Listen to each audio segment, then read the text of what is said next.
역시나 그랬던 걸까요? 저는 어디를 가던 이용만 받는 존재인 걸까요? 남편의 서재에서 서류를 발견했는데 마음이 심란해졌습니다. 큰 맘먹고 재혼을 선택했지만 어디서나 저는 수단에 불과하다는 생각이 들었어요. 설상가상으로 병원에 가서 청천벽력 같은 소식까지 들었습니다. 행복하려 재혼했는데 전혀 그러지 못하고 있어요. 이야기 시작하기 전 좋아요와 구독 알림 설정 눌러주시고 댓글 남겨주시면 여러분에게 따뜻한 행운이 찾아갑니다. 저는 58세 윤혜경입니다. 저는 그날을 지금도 생생하게 기억합니다. 남편이 세상을 떠난 지 8년 처음으로 혼자 떠나는 여행이었어요. 정동진행 밤기차에 몸을 맡긴 채 창밖을 바라보는데 마음 한구석이 텅 비어 있는 느낌이었죠. 밤새 뒤척이며 잠을 제대로 이루지 못한 탓일까요? 아침 일찍 도착한 정동진역에서 내렸을 때부터 머리가 무겁고 어지러웠습니다. 그래도 해도 지는 봐야겠다는 마음으로 바닷가로 향했어요. 파도 소리가 귓가에 울리고 차가운 새벽 공기가 뺨을 스쳤습니다. 저는 바다가 내려다 보이는 벤치에 앉아 숨을 고르려 했어요. 하늘이 서서히 밝아오고 있었죠. 그런데 갑자기 눈앞이 흐려지기 시작했습니다. 아, 이상하다. 머리가 핑핑 돌고 있어요. 저는 벤치 등받이에 기댔지만 어지럼증은 더 심해졌습니다. 식은땀이 등줄기를 타고 흘러내리고 가슴이 두근거렸어요. 이러다 쓰러지는 건 아닐까 싶었죠. 바로 그때였습니다. 따뜻한 손이 저의 팔을 받쳐주는 것이 느껴졌어요. 괜찮으세요? 낮은 목소리가 들렸습니다. 저는 흐릿한 시야로 고개를 들어 그 사람을 바라봤어요. 50대 후반에서 60대 초반 정도로 보이는 남자였습니다. 단정한 인상에 차분한 눈빛을 가진 분이었죠. 그런데 이상했어요. 그 얼굴을 보는 순간 갑자기 눈물이 왈칵 쏟아졌습니다. 왜 그랬을까요? 그분의 인상이 세상을 떠난 저희 남편과 어딘가 닮아 있었던 거예요. 같은 온화한 미소, 같은 걱정스러운 눈빛. 죄송해요, 갑자기. 저는 중얼거렸지만 목소리가 제대로 나오지 않았습니다. 의식이 아득해지고 있었어요. 일단 여기 앉아 계세요. 그분은 자신이 입고 있던 회색 가디건을 벗어 저의 어깨에 걸쳐 주었습니다. 따뜻한 체온이 느껴졌어요. 8년 만에 느끼는 타인의 온기였죠. 병원에 가셔야 할 것 같은데요. 어디 아프신 곳이 있으신가요? 저는 고개를 저었습니다. 그냥 피곤해서 그런 것 같다고 말씀드렸어요. 사실 혼자 여행 온 것도 처음이고 밤기차로 잠도 못 자서 그런 것 같다고요. 저기 혹시 펜션이나 숙소가 있으시면 모셔다 드릴까요? 그분의 목소리는 정말 다정했습니다. 저는 어리둥절한 채로 펜션 이름을 알려드렸어요. 그러고 나서야 문득 생각이 났습니다. 어제 밤기차에서 스쳐 지나간 그 남자, 바로 이분이었던 거예요. 기억이 흐려지기 시작했지만 그분이 조심스럽게 저를 부축해서 차까지 데려가 주신 것은 희미하게 남아 있습니다. 그리고 그분이 입혀주신 가디건의 온기. 그것이 그날 밤 저에게는 유일한 위로였어요. 다음 날 아침 저는 한결 개운한 기분으로 눈을 떴습니다. 펜션 사장님께서 말씀해 주시더라고요. 어제 한 분이 저를 부축해서 데려다 주셨다고요. 그분이 아니었다면 바닷가에서 어떻게 됐을지 모른다면서요. 가슴 한편이 따뜻해졌습니다. 낯선 곳에서 낯선 사람의 도움을 받는다는 게 이렇게 고마운 일인지 몰랐어요. 어제 그분이 입혀주신 회색 가디건이 의자에 단정히 걸려 있었습니다. 저는 그 옷을 들고 펜션을 나섰어요. 바닷가 쪽으로 걸어가니 멀리서 한 사람이 파도를 바라보며 서 있는 모습이 보였습니다. 어제 그분이었어요. 저는 조심스럽게 다가갔죠. 안녕하세요. 그분이 돌아보더니 안도의 표정을 지으셨습니다. 많이 좋아지셨네요. 어제는 정말 걱정했습니다. 정말 감사했어요. 이거 어제 빌려드린 옷이에요. 저는 가디건을 내밀었지만 그분은 손을 저으셨어요. 아직 새벽 공기가 차갑네요. 조금 더 입고 계세요. 그렇게 말하며 그분은 다시 바다를 바라봤습니다. 저도 덩달아 파도 소리에 귀를 기울였어요. 묘한 침묵이 흘렀지만 어색하지 않았습니다. 혹시 산책하실 거면 함께 걸을까요? 이 길이 꽤 좋거든요. 그분의 제안에 저는 고개를 끄덕였습니다. 사실 혼자 걷기엔 조금 쓸쓸한 기분이었거든요. 우리는 나란히 걸었습니다. 발걸음도 비슷하고 걷는 속도도 맞았어요. 가끔 파도가 세게 밀려오면 자연스럽게 안쪽으로 비켜서곤 했죠. 저는 서진우라고 합니다. 윤혜경이에요.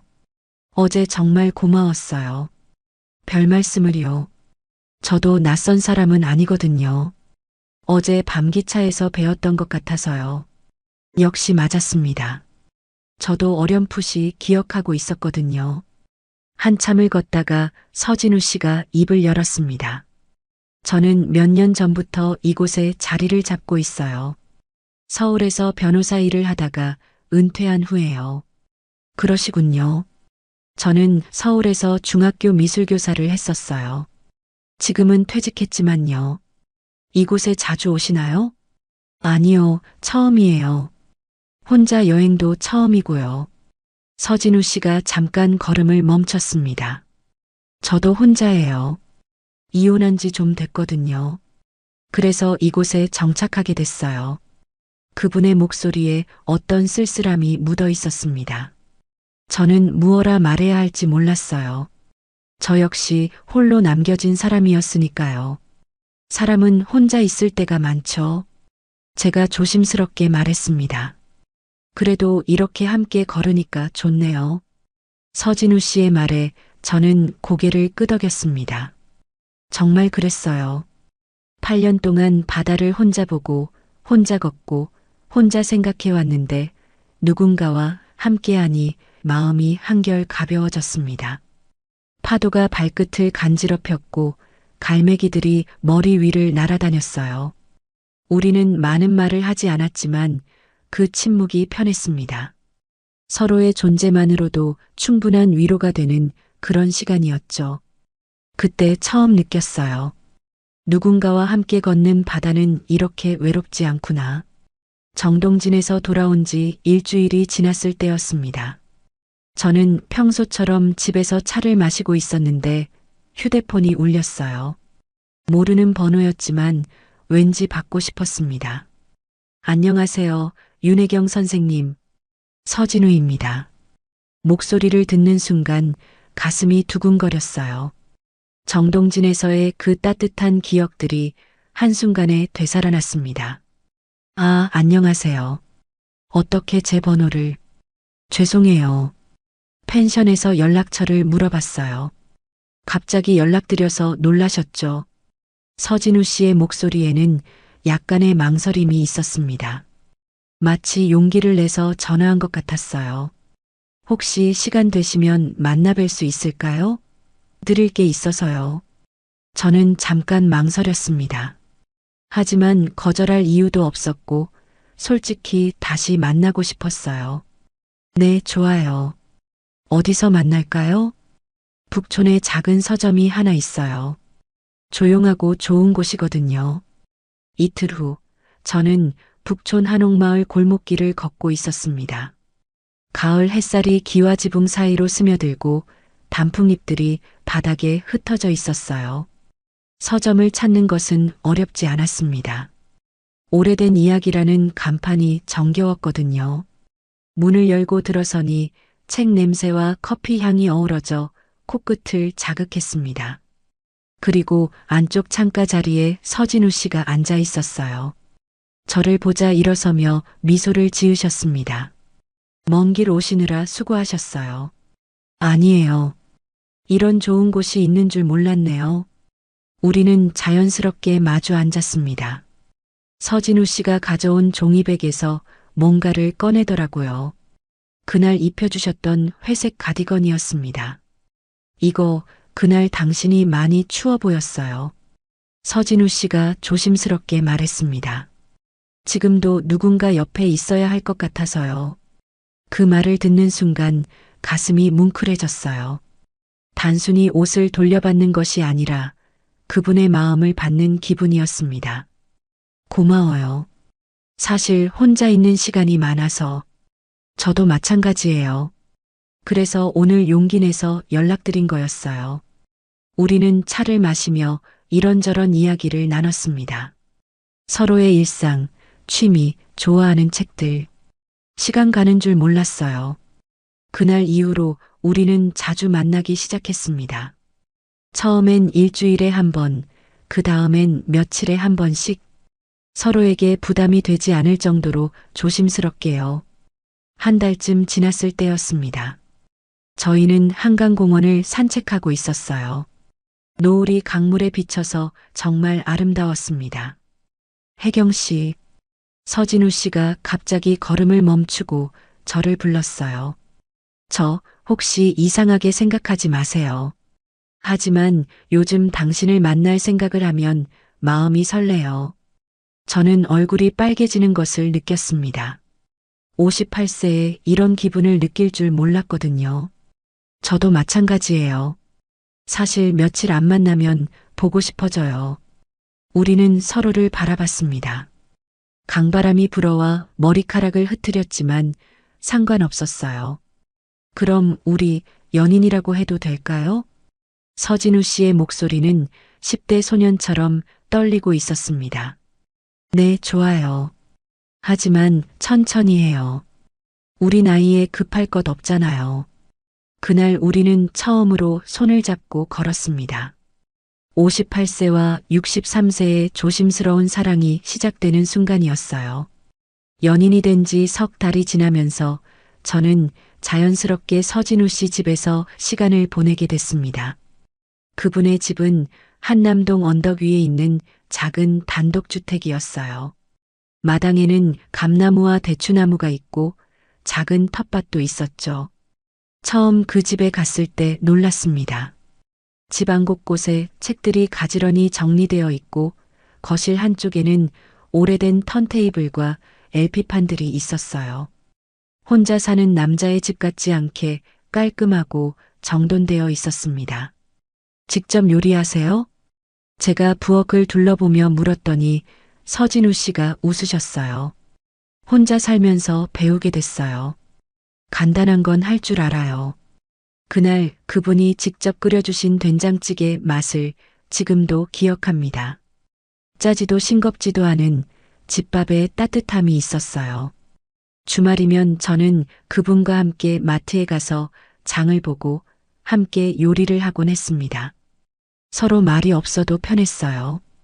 그분이 야채를 다듬고 있으면 저는 쌀을 씻고 저녁 식사 후엔 그분이 설거지를 하는 동안 저는 차를 우렸죠. 어느 토요일 저녁이었습니다. 우리는 거실에서 클래식 음악을 들으며 차를 마시고 있었어요. 창밖으로는 봄비가 내리고 있었고 방 안은 따뜻한 조명으로 포근했습니다. 혜경 씨, 서진우 씨가 찻잔을 내려놓으며 말했어요. 저희가 이렇게 지낸 지 벌써 몇 달이 됐네요. 정말 그러네요. 시간이 이렇게 빨리 가는 줄 몰랐어요. 혹시 이상하게 생각하지 마세요. 하지만 가끔 생각해요. 우리가 정식으로 가족이 되면 어떨까 하고요. 저는 가슴이 두근거렸습니다. 재혼 이야기였거든요. 58세에 다시 결혼을 한다는 게 현실적으로 느껴지지 않았어요. 저도 생각은 해봤어요. 하지만 우리 나이에 굳이 형식에 얽매일 필요가 있을까요? 그런 게 아니라 서진우 씨가 잠깐 망설이더니 제 손을 잡았어요. 당신과 함께 있으면 진짜 가족 같다는 생각이 들어요. 혼자 늙어갈 줄 알았는데 이렇게 좋은 사람을 만나게 돼서요. 그분의 진심이 느껴졌습니다. 저 역시 마찬가지였어요. 이 사람과 함께 남은 인생을 보내고 싶다는 생각이 들었습니다. 우리 둘 다 자식도 없고 복잡한 가족 관계도 없잖아요. 단순하게 생각해봐요. 제가 조심스럽게 말했습니다. 그래요. 서로만 있으면 되는 거죠. 2달 후, 우리는 정말 소박한 결혼식을 올렸습니다. 구청에서 혼인신고를 하고 저녁엔 평소 자주 가던 북촌 그 서점에서 조용히 차를 마셨어요. 반지도 화려하지 않은 심플한 것으로 골랐죠. 서점 사장님이 축하한다며 특별히 케이크도 준비해 주셨어요. 촛불을 켜고 소원을 빌라고 하시더라고요. 뭘 빌었어요? 서진우 씨가 물어봤습니다. 우리가 건강하게 오래오래 함께 있기를요. 당신은요? 저도 똑같은 걸 빌었어요. 그날 밤 새로운 집에서 잠자리에 들면서 저는 생각했습니다. 사람은 정말 신기한 존재구나. 나이가 들어도 따뜻한 손 하나에 무너지고 다시 일어서는구나. 첫 남편과의 추억도 소중하지만 이제는 새로운 사람과 새로운 추억을 만들어갈 시간이었어요. 58세의 늦은 결혼이지만 후회는 없었습니다. 결혼한 지 한 달이 지났을 무렵이었습니다. 저는 서진우 씨의 서재를 정리하고 있었어요. 그분이 오랫동안 변호사 일을 하셨다 보니 중요한 서류들이 많았거든요. 여기 오래된 책들 좀 정리해도 될까요? 제가 물어보니 서진우 씨는 고개를 끄덕이셨어요. 네, 필요 없는 건 버리셔도 돼요. 저도 뭐가 있는지 잘 기억이 안 나네요. 서재 한쪽 벽면에는 큰 책장이 있었고 아래쪽에는 서류함들이 가지런히 놓여 있었습니다. 저는 먼지를 털어내며 하나씩 정리하기 시작했어요. 대부분은 옛날 법률 서적이나 판례집이었습니다. 가끔 개인적인 서류도 보였어요. 부동산 등기부등본, 은행 관련 서류들. 그런데 맨 아래 서랍을 열었을 때였습니다. 생명보험 서류 뭉치가 눈에 띄었어요. 호기심에 한 장 펼쳐봤는데 그 순간 심장이 쿵 내려앉았습니다. 보험 수익자 윤혜경. 제 이름이 또렷하게 적혀 있었어요. 날짜를 보니 우리가 결혼하고 일주일 후에 변경된 것이었습니다. 손이 떨렸어요. 다른 서류들도 뒤져봤습니다. 적금 통장, 주식 관련 서류, 심지어 부동산 서류에도 상속일란에 제 이름이 추가되어 있었어요.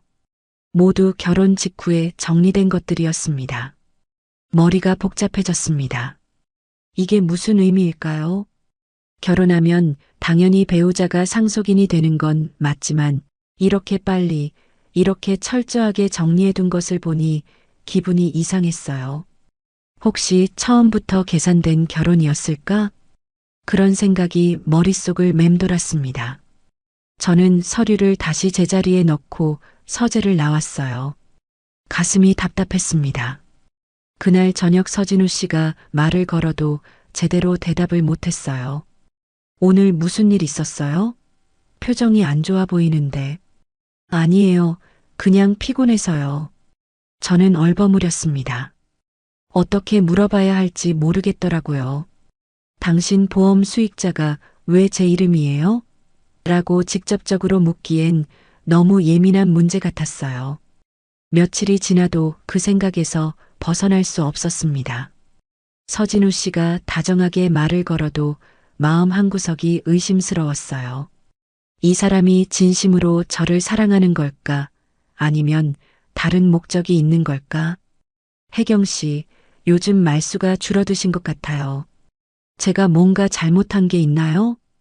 어느 날 저녁 서진우 씨가 조심스럽게 물어봤습니다. 아니에요.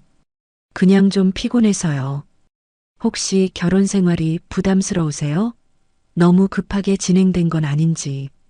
그분의 걱정스러운 표정을 보니 마음이 더 복잡해졌어요. 진짜 저를 걱정하는 것 같기도 하고 아닌 것 같기도 하고. 일주일 정도 더 지났을까요? 저는 점점 말을 아끼게 됐습니다. 예전처럼 자연스럽게 대화하기가 어려워졌어요. 서진우 씨가 뭔가 말할 때마다 이것도 계산인가 하는 생각이 들었거든요. 함께 장을 보러 가도 같이 저녁을 먹어도 마음이 편하지 않았습니다. 그분이 제게 잘해줄 때마다 오히려 의심이 커졌어요. 내가 너무 예민하게 생각하는 건가? 혼자 있을 때 자꾸 이런 생각이 들었습니다. 하지만 그 서류들을 본 충격이 너무 컸어요. 결혼 직후 바로 모든 재산의 상속인을 저로 바꾼다는 게 정상적인 일일까요? 서진우 씨도 제가 달라진 걸 눈치채고 있었습니다. 가끔 저를 유심히 바라보는 시선이 느껴졌어요. 하지만 저는 차마 그 이야기를 꺼낼 용기가 없었습니다. 그렇게 우리 사이에는 미묘한 거리감이 생기기 시작했어요. 그날도 평범한 하루였습니다. 저는 늘 그랬듯이 저녁 샤워를 하고 있었어요. 따뜻한 물이 어깨를 타고 흘러내리고 하루의 피로가 씻겨나가는 기분이었습니다. 샤워를 마치고 거울 앞에 섰을 때였어요. 수건으로 물기를 닦아내는데 뭔가 이상한 느낌이 들었습니다.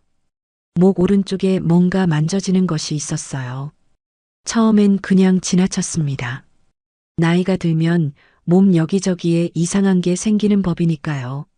하지만 며칠이 지나도 그 느낌이 계속되더라고요. 거울에 가까이 다가가서 자세히 봤습니다.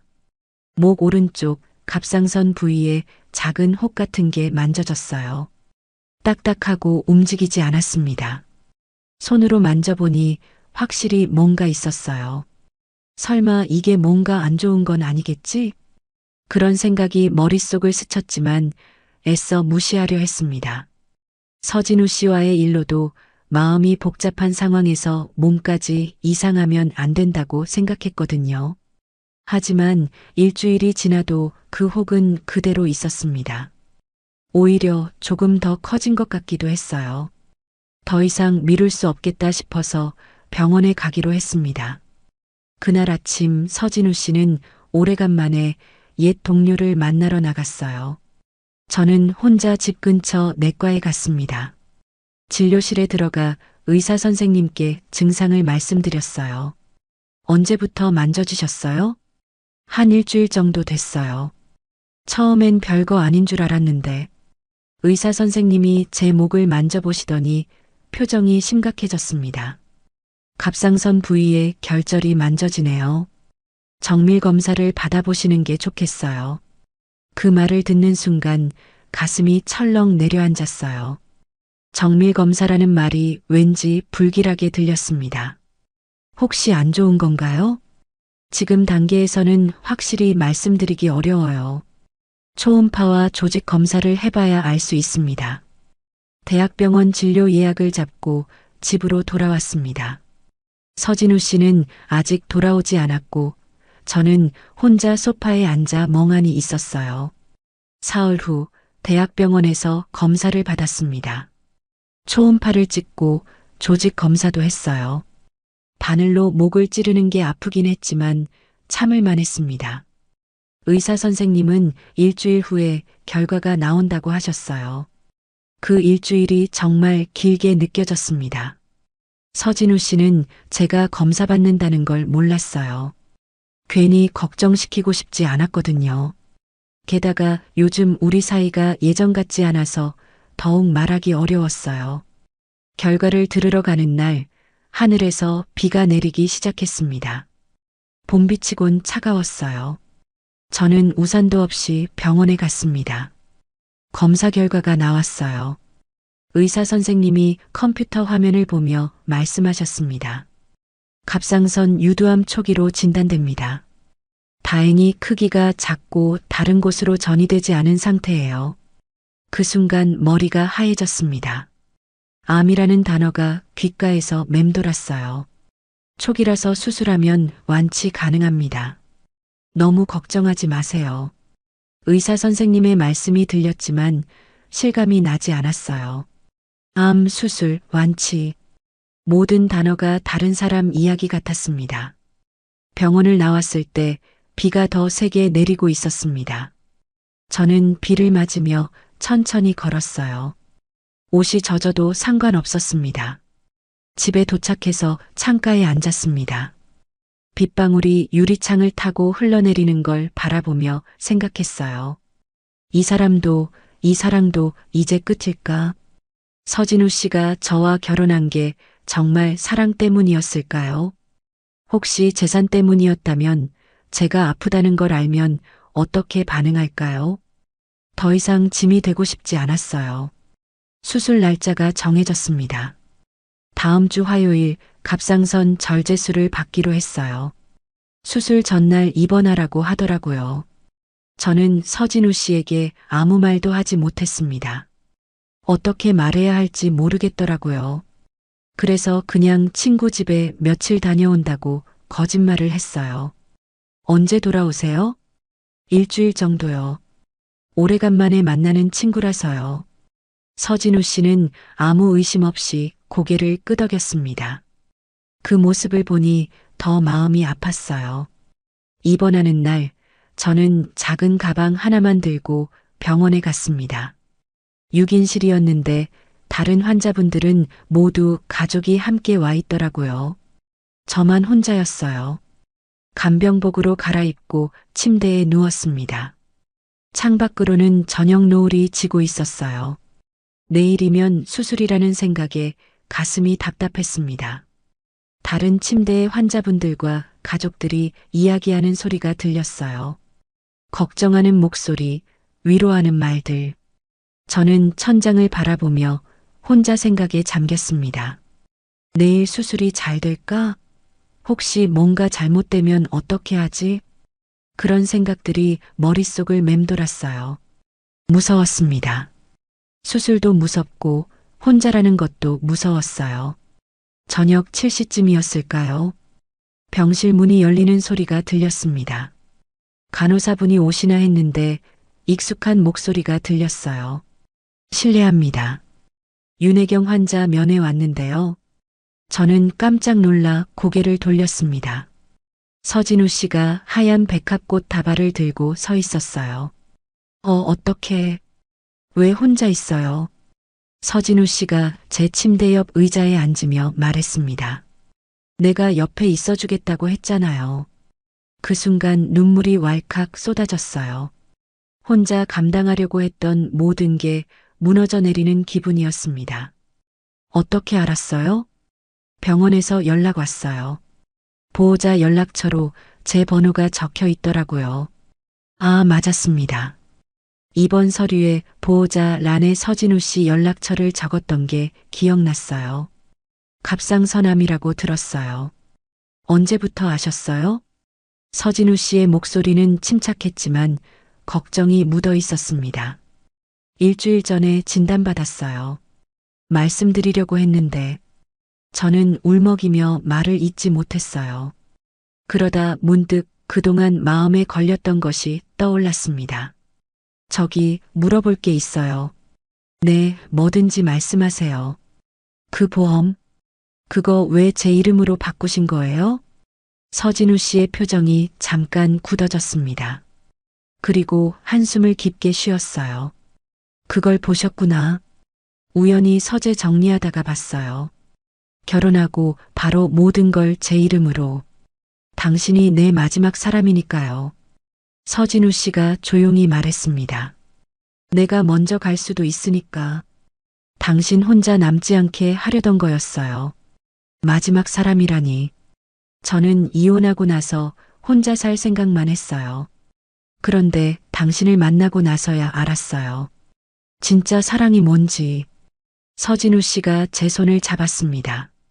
당신이 아프다는 소식을 듣고 얼마나 놀랐는지 몰라요.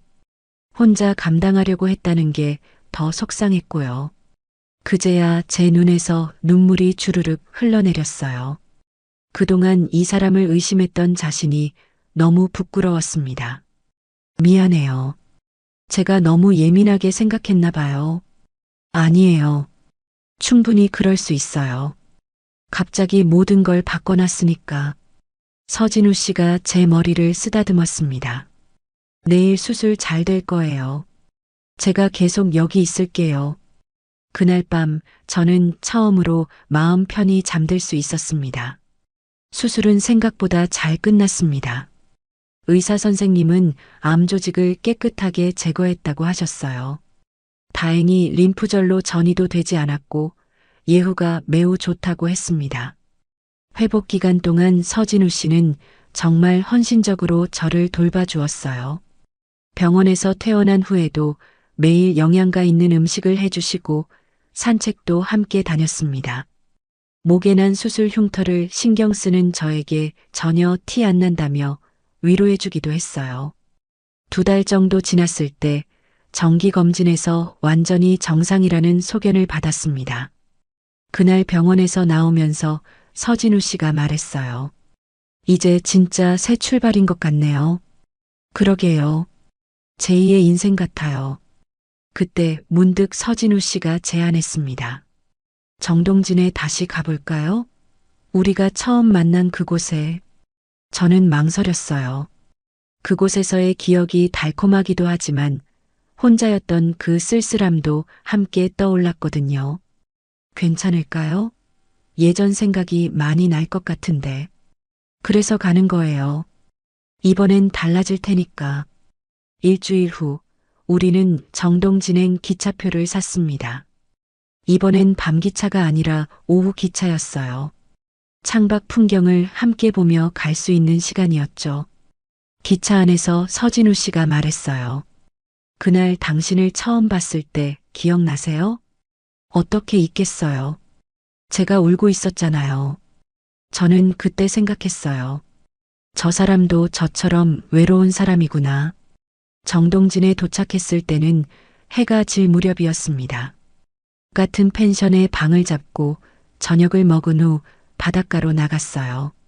파도 소리는 예전과 똑같았습니다. 하지만 제 마음은 전혀 달랐어요. 옆에 따뜻한 사람이 함께 있었거든요. 여기 앉았었죠? 서진우 씨가 제가 쓰러졌던 그 벤치를 가리켰어요. 네, 여기서 처음 당신을 만났어요. 우리는 그 벤치에 나란히 앉았습니다. 바다는 달빛에 반짝이고 있었어요. 그날 정말 무서웠어요. 혼자 쓰러져서 어떻게 될 뻔했는데. 다행히 제가 있었네요. 서진우 씨가 웃으며 말했어요. 그러더니 제 어깨에 자신의 자켓을 걸쳐 주었습니다. 또 추워할까봐. 그 순간 눈물이 핑 돌았어요. 그날의 기억이 생생하게 떠올랐습니다. 다음 날 아침 우리는 해돋이를 보러 바닷가로 나갔어요. 하늘이 서서히 밝아오고 있었습니다. 이번엔 두 손을 꼭 잡고 서 있었어요. 예쁘죠? 정말 아름다워요. 태양이 수평선 위로 떠오르기 시작했습니다. 온 세상이 황금빛으로 물들었어요. 우리는 그 자리에서 천천히 걷기 시작했습니다. 그날처럼 같은 바닷가, 같은 산책길이었지만 이번엔 달랐어요. 혼자가 아니었거든요. 당신 알아요? 제가 조심스럽게 말했어요. 그날 그 외투가, 아니, 그 마음이 저를 살렸어요. 서진우 씨가 걸음을 멈추고 저를 바라봤습니다. 어떤 의미예요? 혼자라고 생각했는데 누군가 저를 걱정해주는 사람이 있다는 걸 느꼈어요. 그래서 포기하지 않을 수 있었던 것 같아요. 서진우 씨도 잠깐 생각에 잠겼다가 말했어요. 저도 고백할 게 있어요. 그날 저도 많이 외로웠어요. 이혼하고 나서 사람들과 거리를 두고 살았거든요. 그랬구나. 그런데 당신을 도와드리면서 느꼈어요. 아, 나도 아직 누군가에게 필요한 사람이구나. 그날 저는 다시 살아갈 이유를 찾았죠. 그게 바로 당신이었어요. 파도가 우리 발끝을 적셨습니다. 차가웠지만 상관없었어요. 우리는 그렇게 한참을 걸었습니다. 해가 완전히 떠올랐을 때 우리는 다시 그 벤치에 앉았어요. 이번엔 두려움이 아니라 감사함을 느끼며 우리 참 운이 좋았네요. 정말 그래요. 이 나이에 이런 사랑을 만나다니. 서진우 씨가 제 손을 더 꽉 잡았습니다. 따뜻했어요. 그 온기가 제 마음 깊숙이 전해졌습니다. 졌습니다. 졌습니다.